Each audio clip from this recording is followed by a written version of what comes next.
Welcome to Sib Spot. Today's featured Reddit stories are from Entitled Parents. Story 1 today is by Cuber with Glasses. Entitled Mother demand I give my hoodie to her because her son is scared?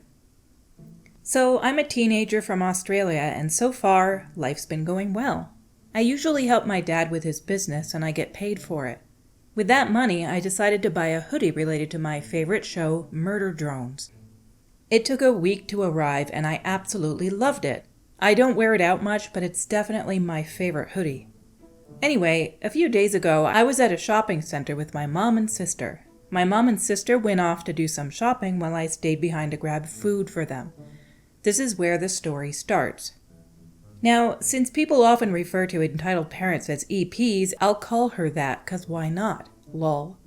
I was waiting for my order at a Mexican restaurant, GYG for any Aussies reading this, and I felt someone tap me on the back. I turned around to see a woman, EP, in her 30s and her son, who looked to be about 11 years old. The boy looked kind of embarrassed or worried, but I couldn't tell for sure. EP started talking to me about my hoodie. She said her son was scared of it, but when I looked at him, he didn't seem scared at all. In fact, he looked fine. I responded, sure, I'll take it off, but she didn't just want me to remove it. She actually asked me to give it to her because her husband is a businessman, which for some reason she thought made her entitled to my hoodie. I told her no, straight up. That's when she started acting like I owed her the world. I paid $130 for the hoodie, including shipping, which is almost the same amount my dad pays me for helping out with the business each week. I was getting a bit frustrated, especially since people were starting to notice what was happening and things got really awkward. She began verbally harassing me, calling me racist and saying stuff about my height and my glasses.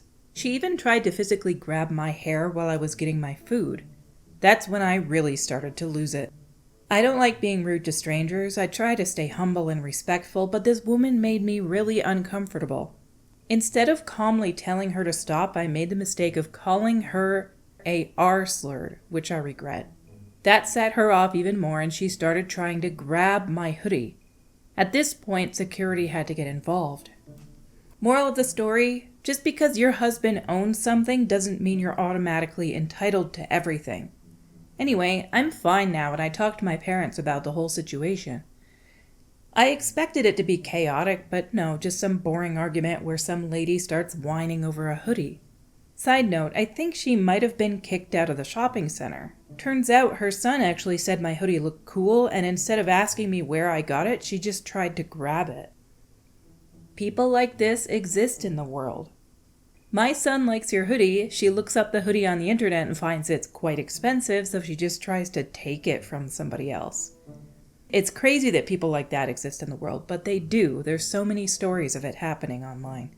And I'm sure a lot of you have your own stories that you hear from other people about entitled people trying to take something that doesn't belong to them. Our next story is by a username that I cannot say out loud. And a lot of people think this one might just be rage bait, because it definitely does the task of ticking you off. Let's see if this irritates you as much as it irritated me.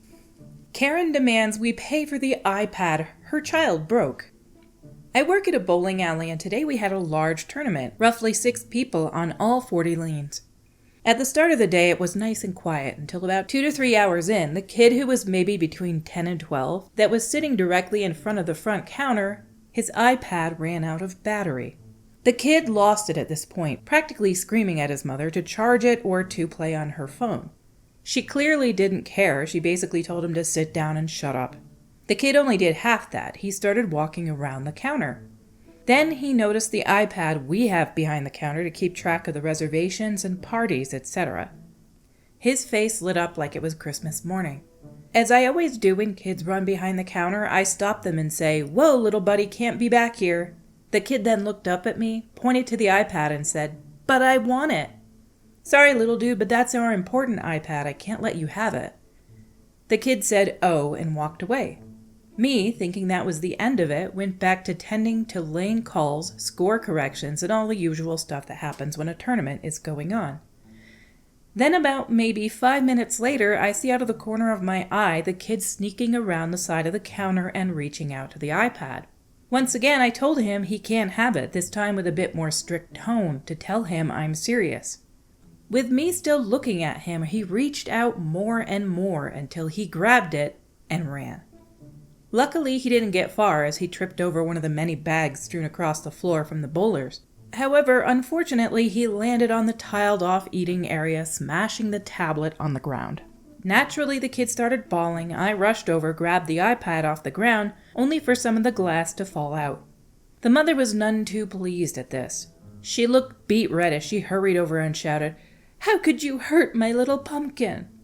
I explained to her the situation and how her child tripped and smashed the iPad, and she gave me the stereotypical, "My child is an angel and can do no wrong" speech, and demanded that we pay her for a new iPad for her son. I told her that's not how this works, and she started to cause a scene. The tournament head came over, noticing the commotion, and asked what was going on. Obviously, we both gave our sides of the story.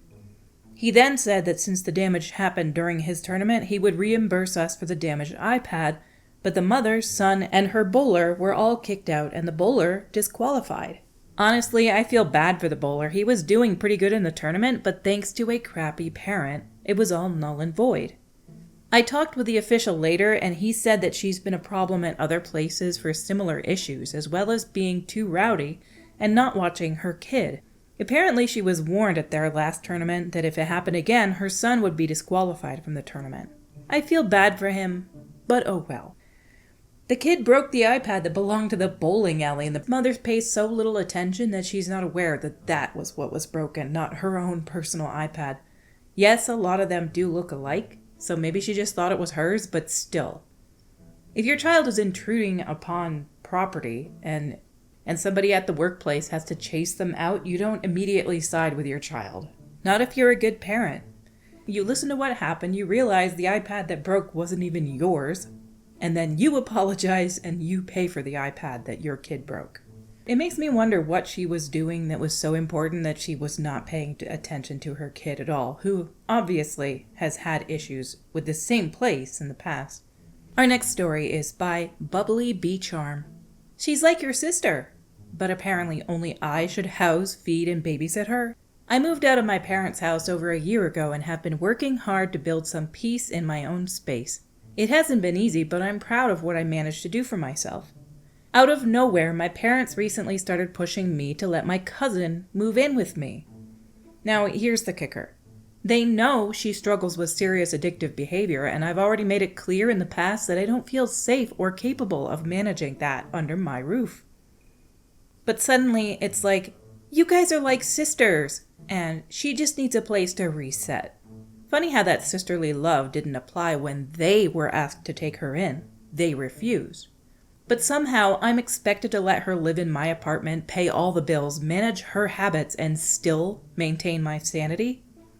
I said no, politely at first, and now I'm being guilt-tripped, called selfish, and being told I'm abandoning family.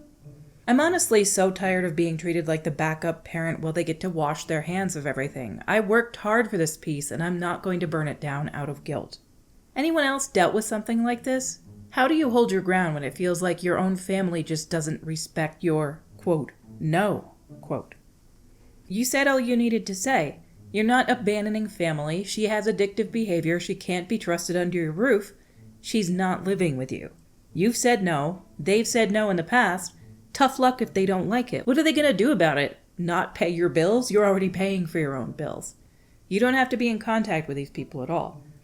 And if you were a benevolent, super kind person who had plenty of money to spare, you might let them live with you. But you have your little corner of the world that's peaceful and beautiful, and you don't need to ruin that just because somebody else can't manage their own life. How do you hold your ground? You say no, and any future guilt trippings, you just ignore it and say, that's too bad. If you want her helped by family, she can move in with you.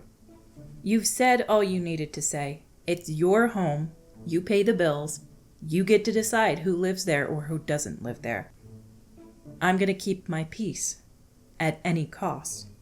And don't bring it up again. You just hold your ground. Our stories for today have come to a close. Until we meet again, have a cozy day.